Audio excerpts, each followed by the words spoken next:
Hey YouTube, this is GML, and this will be the Uber Mod Guide Stage 1 for the Nerf Vigilon.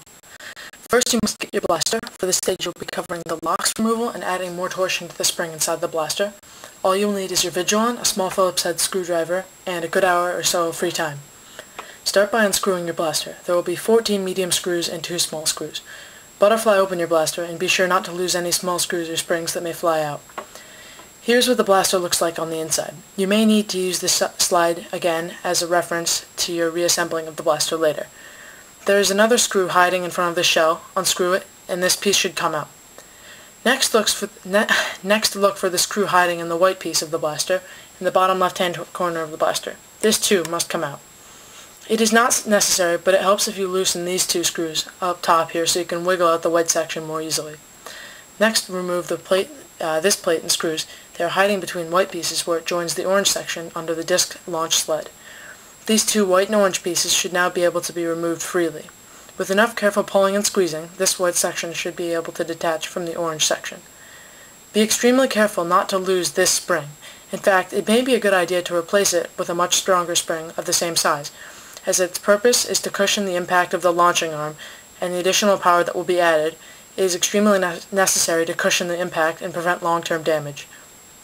Here's where the torsion spring is attached.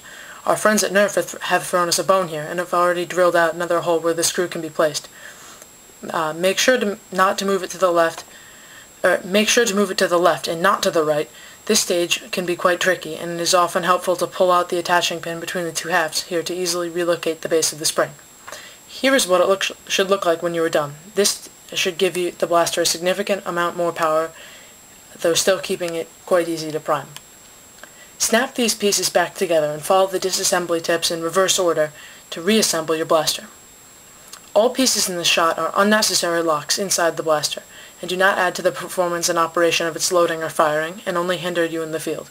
If you like the way the blaster won't allow you to dry fire stock, then you may leave these in, although I decided to remove them. Either way, they won't affect your ranges. Snap the 2 sides back together and put all the screws back in. You have now just finished Stage 1 of the Vigilon Uber Mod Guide. Vortex discs are finicky, at best, and never seem to get consistent ranges on anything in tests out in the field, because of the way the discs fly. However, after modding, my Vigilon gets an average of 10 to 20 feet more range per shot, but may suffer in terms of accuracy at longer ranges, and will fire much faster and bounce more at close range indoors.